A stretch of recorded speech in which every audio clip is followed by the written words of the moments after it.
So I'm here with composer Joseph Phibbs this morning, who's written a piece, Night Paths, for my new album Rhapsody out on Orchid Classics. I just wanted to ask Joe a little bit about the piece. And firstly, Joe, what is your inspiration for the piece?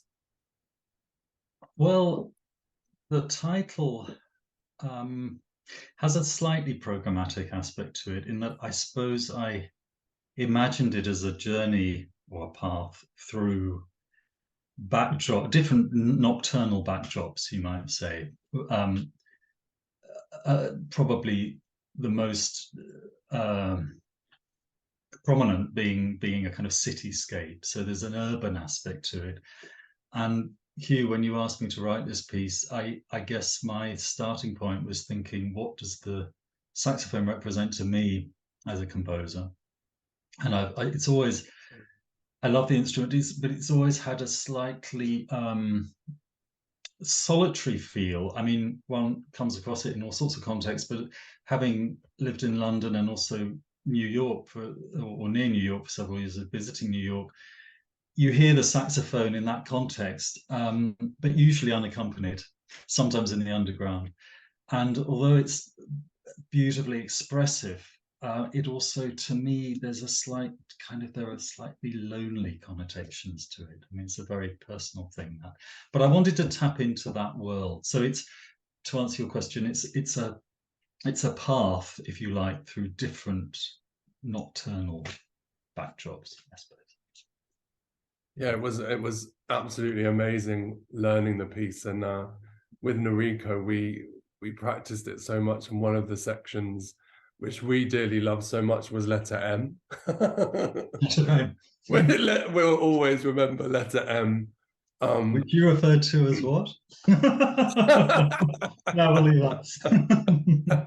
No, letter M was M for murder, let's say. Yeah. M for murder. No, but it's a absolutely amazing piece, and I can really connect with the piece as Noriko does as well. But one of the comments we both said is the way that you compose so personally, Noriko, and that's how I've got to know you. But also, you know her playing so well, and now you've got to know my playing. You know how far you can kind of push both of us, and you know our technical capabilities as well, which I think is amazing. That was one of the great joys of writing it, actually. I mean, as you say, I'd known Noriko's playing. I had the pleasure of hearing you and Noriko perform at a house concert a couple of months prior to finishing the piece, or, well, 3 months, I think, before starting it. So that really helped shape the piece. As you rightly say, it gave me an idea of what I could do, which was pretty much anything, technically.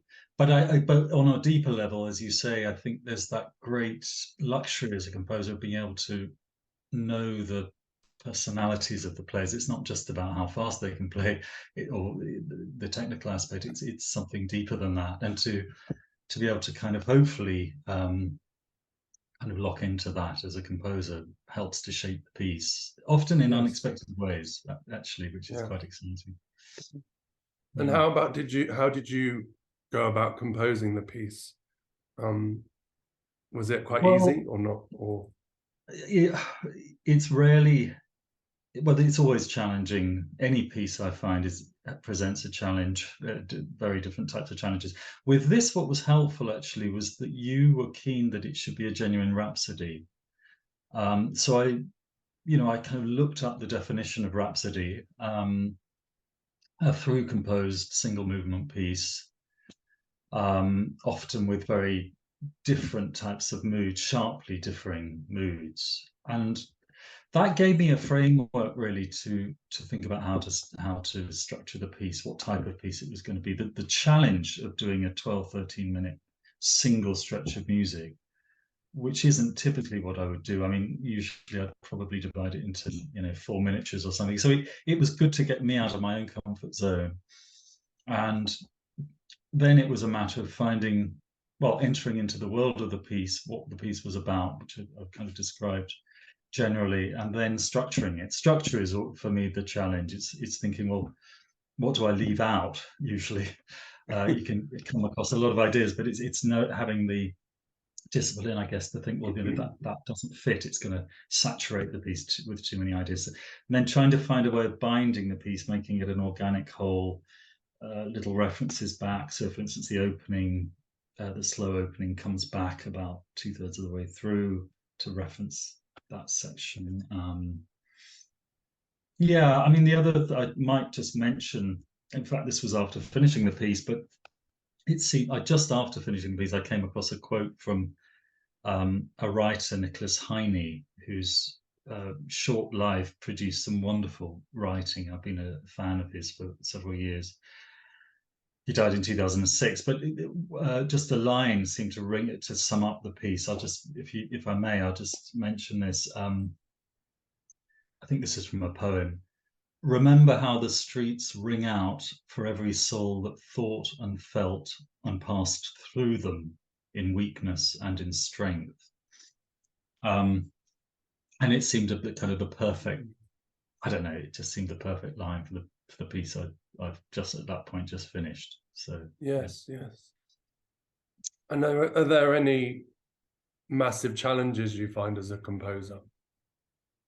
Difficulties? Constantly, it's a question of thinking: is it good enough? Is it are the ideas strong enough? Am I doing something new for myself, in the sense, or am I just treading over old ground? Yeah, I suppose it's a common problem for so many composers. It's the Well, one of the comments Jenny said when we did our interview was that her biggest struggle is being alone and working alone so often in that setting. And when you're at music college or in institutions, often you're surrounded with many people and the sort of background noise, and you kind of feed off ideas, and often we need both. You need to be at home, like I have with my practice, but then I think sometimes it can be quite difficult working on your own. I don't know if you resonate with that sometimes. Definitely, and I think if things are very challenging or going frankly quite badly, you can start to feed yourself you get into a negative spiral. Yes. Yeah. And sometimes it's just the kind of, I mean, for instance, I think I sent you the first 2/3 of the piece at one point.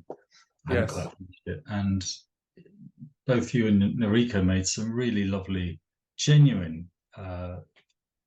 positive comments about it. And that really helped actually get the piece finished, because I felt really quite uncertain about it, I think, at that stage. So sometimes just a little bit of positive external input can be very comforting. But I think by definition, I suppose, composing, or maybe to some extent even practicing, well, certainly practicing, it is a solitary activity. Has to be, I guess. But yeah, it's finding some kind of balance within that. Well, I mean, it was both of our comments when you finished the piece, Noriko and I both said Joe's pushed it as best as he can. Like, we felt that the technical level was there, and the musical side was just as far as you could go, and that's the beauty of music for both of us. We just wanted to receive this piece that kind of we really connected with, and we definitely have that with Night Parts. It's just like such a wonderful piece to play and to perform. Well, thank you so much. It's hugely gratifying to get that response, I can't tell you, and a huge pleasure and privilege to write for both of you, two extraordinary players who I'm proud to be able to say are friends. It is a lovely thing. Thank you. Yeah. And the beauty of the way we work as well is we do rehearse intensively, but Noriko and I are quite serious people on the concert platform. But then we're really kind of relaxed people off the concert platform, but we're very serious about our art and our craft, as you are as well. But it's amazing when we come together, because then it'll just be this kind of explosion of music, and that doesn't always happen, but when we have a piece like Night Paths, it's just makes everything absolutely wonderful to play. So thank you so much. Oh, thank you, really. It's wonderful to work with you both.